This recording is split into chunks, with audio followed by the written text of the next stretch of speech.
어머니와 아버지를 양어깨에 둘러엎고 살이 닳고 뼈가 드러날 때까지 걷는다 해도 숨이 산을 끝없이 돈다고 해도 부모님의 은혜 중 한 조각도 갚을 수 없다. 구독과 좋아요 그리고 알람 설정 부탁드립니다. 재미있고도 좋은 글로 보답하겠습니다.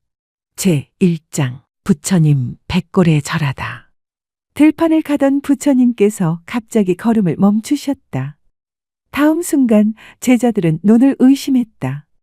풀숲 사이에 흩어져 있는 백골 앞으로 부처님께서 천천히 걸어가시더니 두 손을 모으고 깊숙이 정중하게 절을 올리는 것이었다. 제자 중 가장 먼저 입을 연 사람은 시작 아난다였다. 세존이시여, 저것은 이름도 알 수 없는 해골입니다. 어찌하여 깨달음을 이루신 부처님께서 그 뼈에 절을 올리십니까? 부처님께서 말씀하셨다. 아난다야, 너는 저 뼈가 그냥 뼈라고 생각하느냐? 그렇지 않습니까, 세존이시여? 부처님께서 뼈 앞에 서시더니 말씀하셨다. 저 뼈는 내 전생의 부모님들이다. 제자들 사이에 낮은 술렁임이 일었다. 아난다는 눈을 크게 떴다. 저 뼈 한 조각 한 조각은 내가 태어나기 이전에 수없이 많은 생애 속에서 나를 낳고 나를 키우고 나를 위해 울고 나를 위해 죽어간 어머니와 아버지의 뼈이다. 그 뼈들이 이 들판에 흩어져 있는 것이다. 부처님은 말씀을 계속하였다. 사람이 한 번 태어나면 반드시 한 번 죽는다. 죽으면 다시 태어난다. 그렇게 태어나고 죽기를 무한히 반복하는 것이 중생의 삶이다. 그 끝도 없는 윤회 중에 어미 없이 태어난 생명은 단 하나도 없었다. 아비 없이 자란 생명도 없었다. 그러니 이 세상의 모든 뼈는 저 뼈뿐 아니라 이 땅 위에 묻힌 모든 뼈는 나의 부모였던 이들의 뼈라 해도 지나친 말이 아니다. 제2장 흰 뼈와 검은 뼈. 부처님께서는 뼈 무더기 앞에 앉으시며 제자들에게 가까이 오라 이르셨다. 제자들이 둥글게 모여 앉았다. 부처님께서는 뼈 조각 하나를 조심스럽게 들어 올리더니 아난다에게 물었다. 사람의 뼈에는 두 가지가 있다. 흰 뼈와 거무스름한 뼈다. 어느 쪽이 남자의 뼈이고 어느 쪽이 여자의 뼈인지 너는 알겠느냐? 아난다는 고개를 저었다. 모르겠나이다, 세존이시여. 남자의 몸은 죽은 뒤에도 뼈가 희고 무겁다. 그러나 여자의 몸은 다르다. 여자는 아이를 낳을 때마다 세말 석대의 피를 흘린다. 아이에게 젖을 먹이는 수유기간 동안 그 젖은 피가 변하여 만들어지는 것이니 8섬 4말의 피를 잃는다. 그렇게 피를 쏟고 기운을 쏟고 생명을 쏟아 자식을 키워낸다. 그러니 어미의 뼈는 가볍고 거무스름하다. 들판의 바람이 지나갔다. 만일 가벼운 뼈가 있다면 그것은 자식을 위해 자신의 살과 피를 모두 내어준 어머니의 뼈일 것이다. 제3장 어머니의 10가지 은혜. 아난다의 눈에 눈물이 맺혔다. 세존이시여, 어머니의 은혜란 얼마나 큰 것입니까? 부처님께서는 잠시 눈을 감으셨다가 뜨셨다. 아난다야, 앉아라. 내가 이야기해 주마. 모두가 자리를 잡았다. 바람도 잠시 멈춘 것 같았다. 어머니의 은혜에는 10가지가 있다. 첫째는 잉태하여 지켜주시는 은혜다. 어머니는 아이를 뱃속에 품은 10달 동안 무거운 짐을 진 사람처럼 몸을 움직인다. 앉아도 불편하고 누워도 불편하다.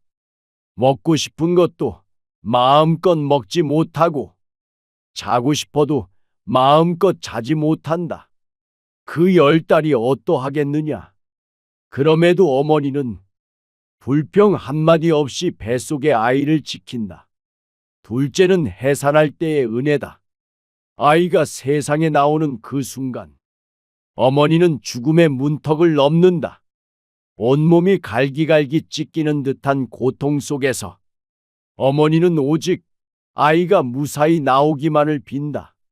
자신의 목숨보다 아이의 목숨을 먼저 생각한다. 그것이 어머니의 마음이다. 셋째는 자식을 낳고 근심을 잇는 은혜다. 막 태어난 아이의 얼굴을 보는 순간 어머니는 그 모든 고통을 잊는다. 기쁨이 밀려온다. 아이가 보채면 따라서 울고 아이가 웃으면 따라서 웃는다. 그 기쁨은 순수하다.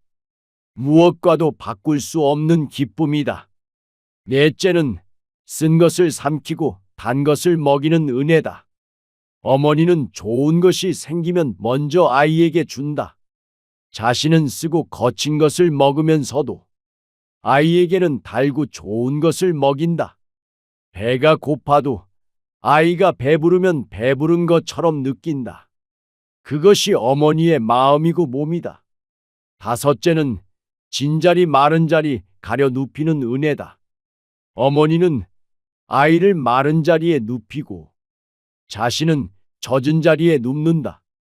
밤새 아이의 숨소리를 들으며 잠을 자지 못하고 아이가 조금만 칭얼거려도 벌떡 일어난다. 자신의 잠은 아무래도 좋다. 아이가 편히 자는 것이 중요하다. 여섯째는 젖을 먹여 키우는 은혜다. 어머니의 젖은 어머니의 피다.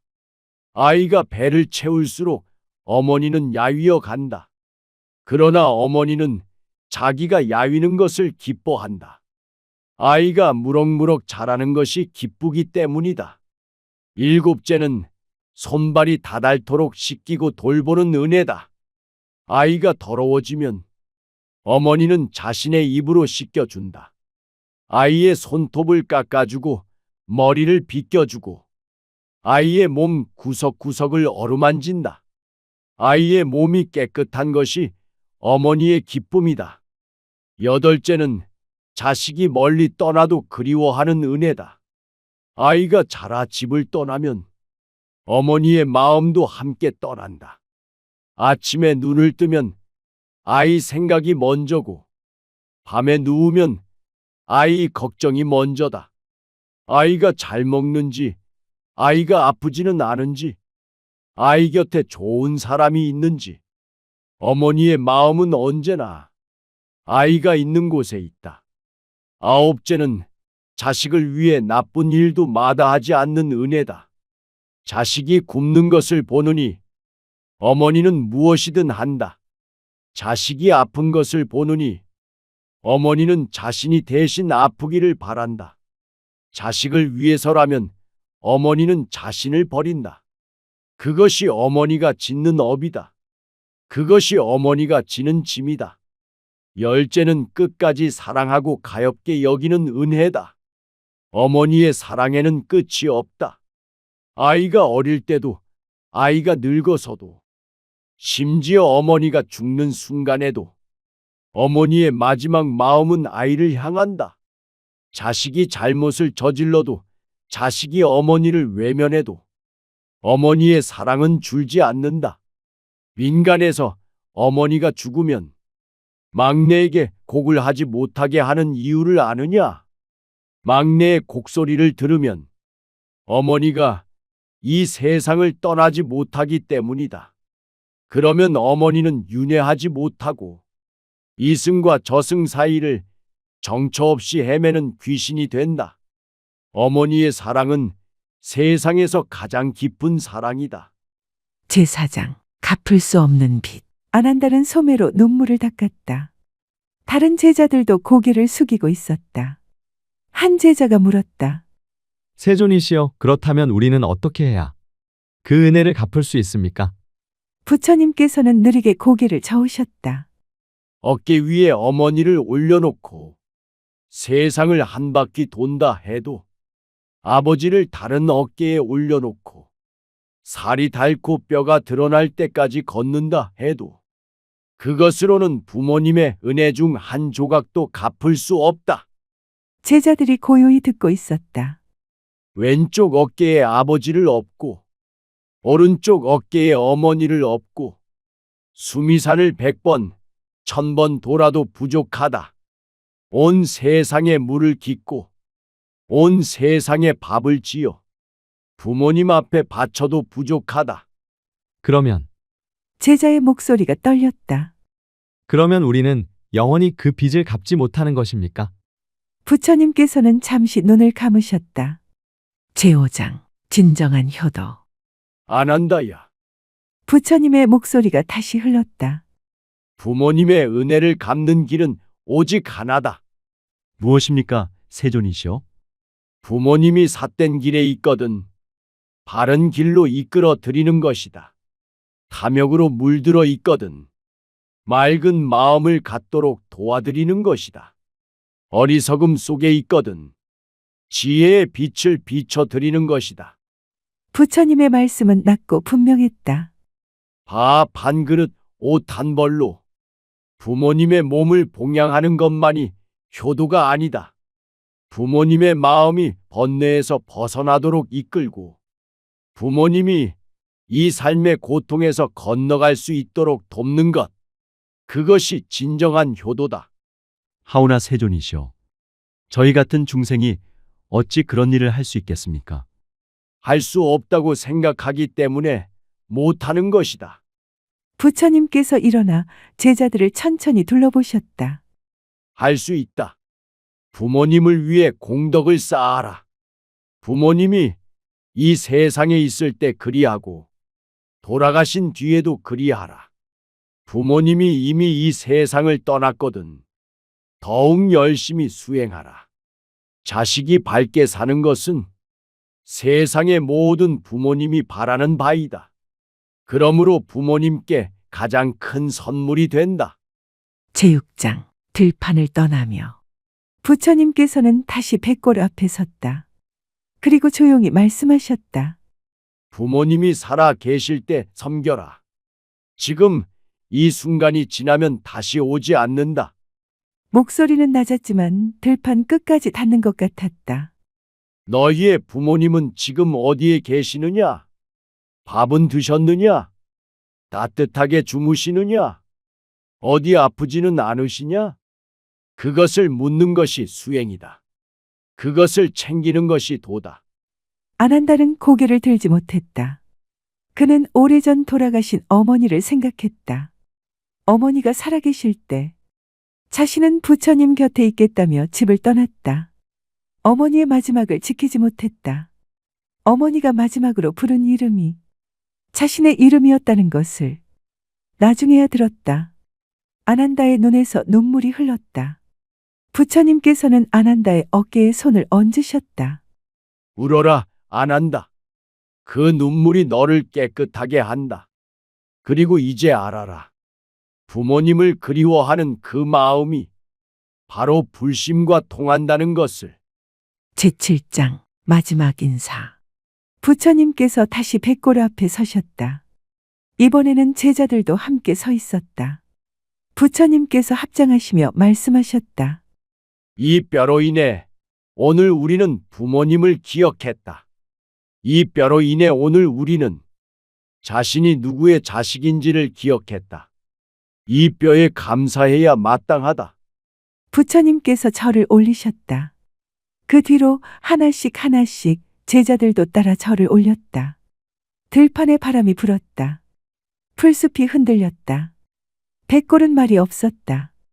그러나 어딘가에서 보이지 않는 곳에서 무수한 어머니들이, 무수한 아버지들이 자식들의 절을 받으며 조용히 눈을 감는 것 같았다. 아난다가 부처님 곁으로 다가섰다. 세존이시여, 한 가지 여쭤보아도 되겠습니까? 그렇게 하라. 세존께서는 이미 모든 번뇌에서 벗어나신 분입니다. 그런데도 부모님을 생각할 때 가슴이 저리는 것을 느끼십니까? 부처님께서는 잠시 걸음을 늦추셨다. 그리고 말씀하셨다. 안 한다야. 깨달음이란 마음이 사라지는 것이 아니다. 깨달음이란 탁했던 마음이 맑아지는 것이다. 맑아진 마음으로 보면 부모님의 은혜가 더욱 선명하게 보인다. 더욱 사무치게 느껴진다. 그것이 깨달은 사람의 본분이다. 안녕하세요. 소우쿨 극장입니다. 오늘은 부처님이 백골에 절한 이야기였습니다. 이야기의 모본은 불설대보 부모 은중경입니다. 고맙습니다.